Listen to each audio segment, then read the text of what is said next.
தேவனுக்கே மகிமை உண்டாவதாக.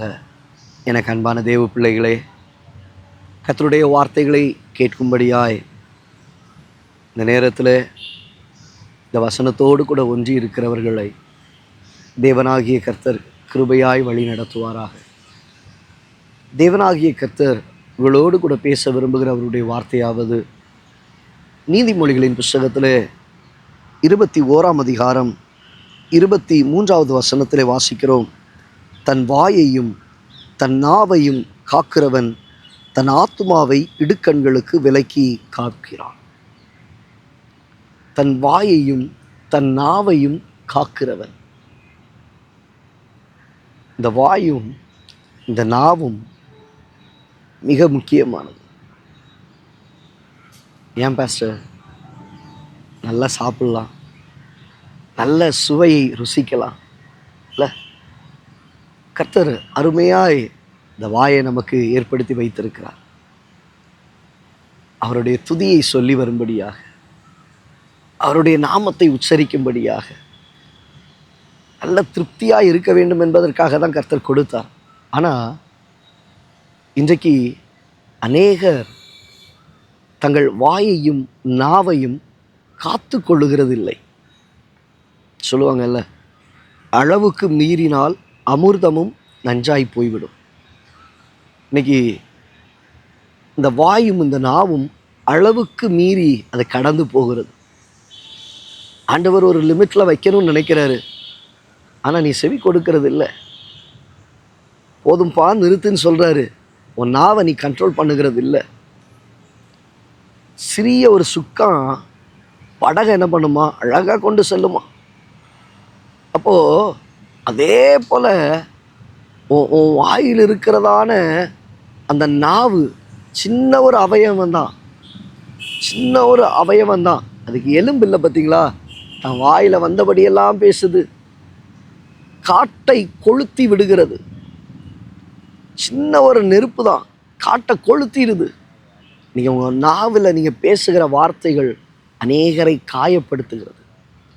உன் வாயின் வார்த்தைகள் பாவங்களை பெருக பண்ணுகிறது. தேவ பிள்ளையே, வாயில் பாவம் பெருகி இருக்கிறதா? வேதம் சொல்லுகிறது, சொற்களின் மிகுதியில் பாவம் இல்லாமற் போகாது. ஃபோனில் குச்சு குச்சு குச்சுன்னு பேசுகிறீங்களா? நேரம் எடுத்து டைம் ஸ்பெண்ட் பண்ணிக்கிட்டு இருக்கிறீங்களா? சொற்களின் மிகுதியினால் 2 பேர் பேசிக்கிட்டு இருக்கும்போது சம்மந்தம் இல்லாமல் 3வது நபர் உள்ளே வருவாங்க. சம்மந்தம் இல்லாமல் 4வது நபரை உள்ளே கொண்டு வந்துடுது.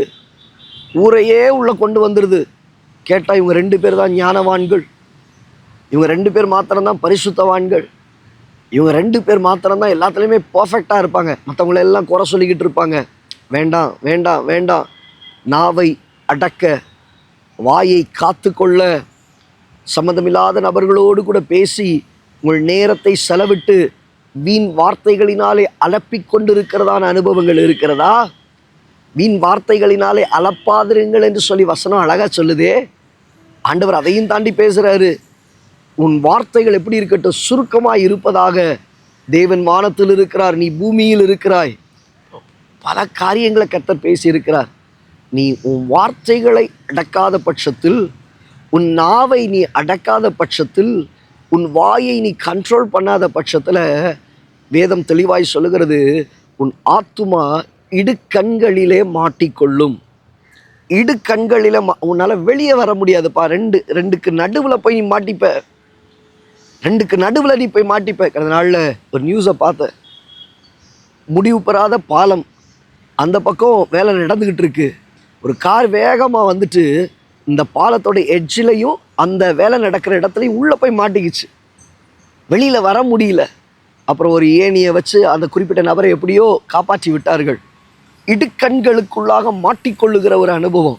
ஐயோ, நான் தெரியாமல் பேசிட்டேனே, தெரியாமல் சொல்லிட்டேனே, இதை எப்படி வாபஸ் வாங்கிறது, இவகிட்ட சொல்லிட்டோமேன்னு சொல்லி அப்புறம் போய் நீங்கள் யோசிக்கிறதுல எந்த ஒரு அர்த்தமுமே இல்லை. தேவ பிள்ளையே, கர்த்தர் அடிக்கடி உன்னை எச்சரிச்சுக்கிட்டே இருக்கிறார், அடிக்கடி உங்ககிட்ட பேசிக்கிட்டே இருக்கிறார். ஆனால் அதையும் மீறி நீ உன் வாயை காத்து கொள்ளாமல், உன் நாவை காத்து கொள்ளாமல், பொல்லாப்பானதை பேசி, மற்றவர்களை பேசி, கர்த்தருக்கு பிரியமில்லாத ரகசிய பாவங்களை குறித்து பேசி இப்படியே உன் காலங்களை வீணடித்து கொண்டிருக்கிறாய். ஆண்டவர் சொல்லுகிறார், உன் ஆத்துமா இடுக்கண்களிலே சிக்கி, உன்னால வெளியே வர முடியாது, வெளியே வர முடியாது.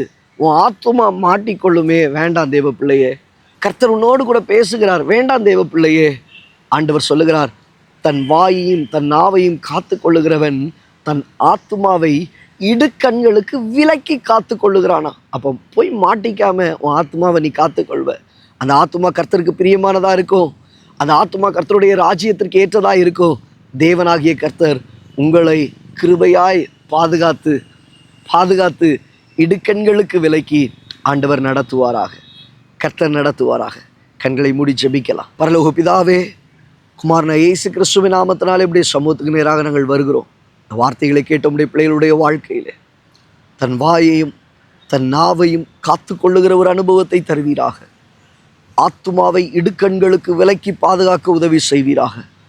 அகப்பட்டு கொள்ளாதபடிக்கு, சிக்கி கொள்ளாதபடிக்கு ஆண்டவரே உம்முடைய பிள்ளைகளை விலக்கி விலக்கி என் தேவனின் கிருபையாய் நடத்த ஜெபிக்கிறேன். தாழ்த்தி ஒப்பு கொடுக்கிறோம் இயேசுவின் நாமத்தில் பிதாவே. அந்த தேவ பிள்ளையே, உன் வாயையும் நாவையும் காத்துக்கொள்ள கர்த்தர் உனக்கு கிருபை செய்வாராக.